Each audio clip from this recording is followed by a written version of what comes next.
Hi, my name is Chris and welcome to the Battlefield report number 4 for the 21st of July.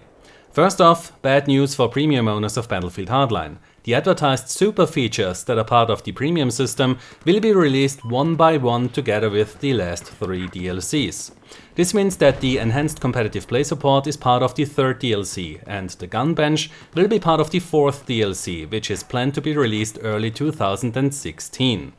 Now, when we look at the amount of active players, then you have to wonder how many people will be left playing the game when the enhanced competitive play support and the gun bench become available. Especially because not even the release of the Criminal Activity DLC appears to have had a noticeable positive impact on the player count. How bad the situation really is becomes clear when we bring up the numbers from Battlefield 4, which now has more active players on every single platform. So it looks like most of the players have lost the interest in Battlefield Hardline really quickly and returned to Battlefield 4 or another shooter.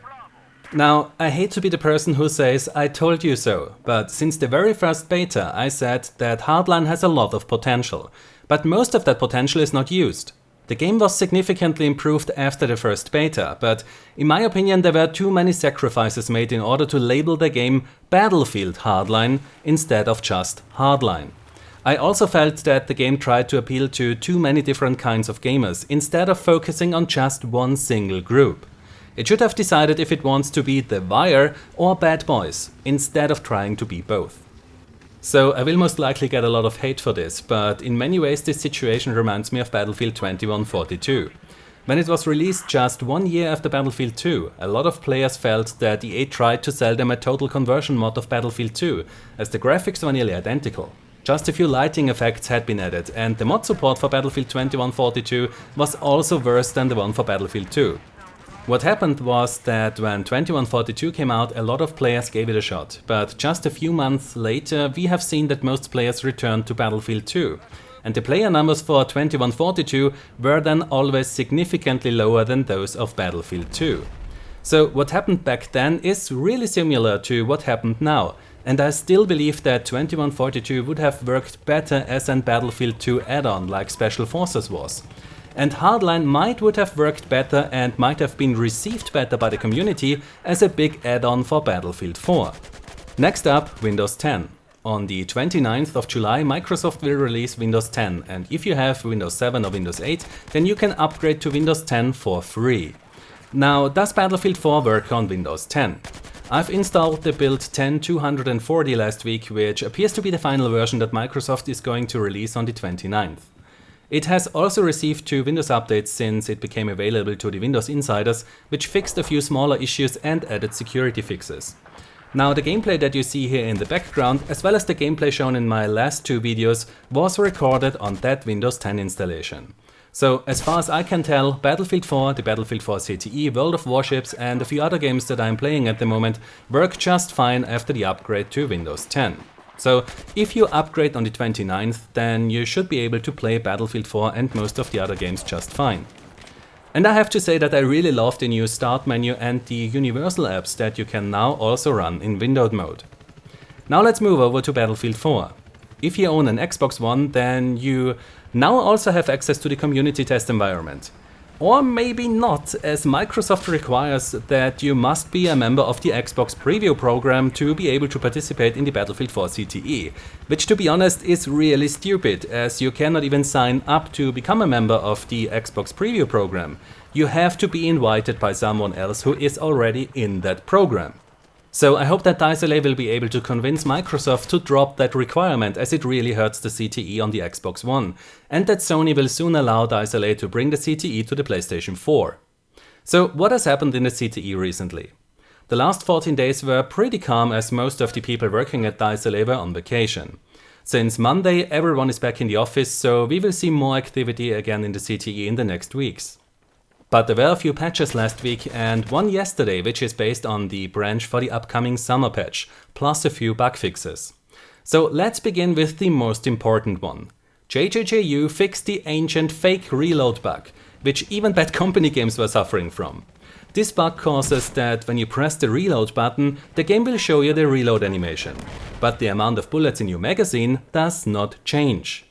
Now JJJU wants to know if that bug is really gone, so please keep an eye on your ammo counter when you play the Battlefield 4 CTE, and if you still encounter the issue, then please let him know either on the CTE subreddit or on Twitter. Recorded gameplay that shows the issue would really help here. JJJU was also very busy fixing the parts of the game that didn't like tick rates higher than 30 Hz. This means that the stuttering when climbing a ladder with a hatch door, the stuttering train on Propaganda, the Parasol Storm, boat Levolution and other animation-driven features that were previously stuttering at tick rates higher than 30 have been fixed in the CTE. Then a maximum rotation rate has been introduced to avoid that high mouse or joystick sensitivity makes the free look unusable, and soldiers will no longer take damage or get killed in action when vaulting on high tick rate servers. Then there was a fix provided by Visceral for an issue that caused stuttering of vehicles, and a command has been added to limit the maximum allowed tick rate on a server running on a particular hardware, which is meant for the game server providers.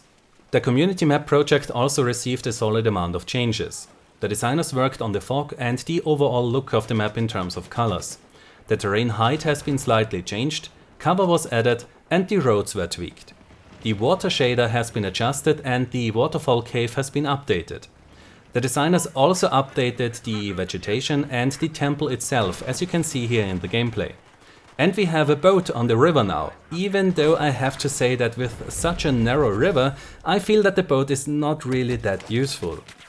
Dragon Valley is no longer available in the CTE after the 2-week-long testing has been concluded, but it will return later with a lot of changes based on the feedback that was provided.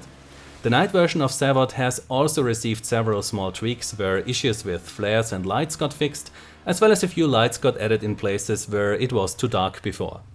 Besides the netcode and map changes, there were also a bunch of gameplay changes. The vehicle turrets were completely reworked and the hovercraft turning controls were changed to allow the player to turn without any forward momentum.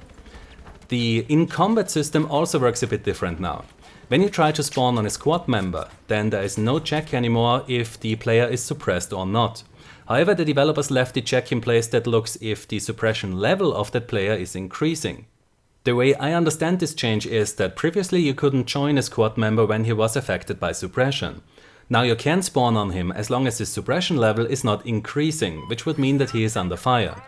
Then the chat physics got reverted to the original model, which means that 313 is active again. So it looks like the new chat physics will not be part of the summer patch.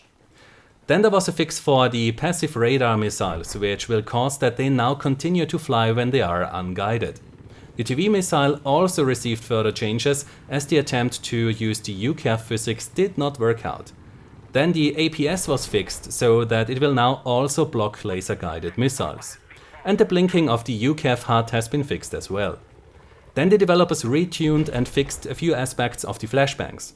Now the head-up display world icons should also disappear when you get blinded. And when a player is inside a shielded vehicle like a tank, then he does not get blinded at all. So flashbangs are now ineffective against the drivers or passengers of a vehicle. The developers also fixed the Superman bug, which caused that players got stuck in mid-air and couldn't move anymore when they exited a vehicle like the gunner seat of the attack helicopter. So that's the current state of the CTE, but the developers will roll out more changes on the PC and the Xbox One in the coming days and weeks. According to the CTE release schedule that was posted on Monday, the next CTE patch that we get on PC and Xbox One is the release staging for the summer patch. It includes the latest summer patch branch content and fixes for performance and stability. The developers ask for our help to test this build and the following releases, to ensure that the summer patch will be as bug-free as possible. Once the testing of the summer patch is concluded, there will be a CTE release which brings back the latest version of Dragon Valley for another 2 weeks of testing. After that, the CTE will return to the proto branch, where the developers will focus on finalizing the community map project to get it ready for release, which sadly means that it will not be part of the summer patch. And that's already the end of the news. If you enjoyed this video, then give it a like, subscribe for more, and I hope to see you next time. Until then, have a nice day and take care. My name is Chris and this was Battle Nonsense.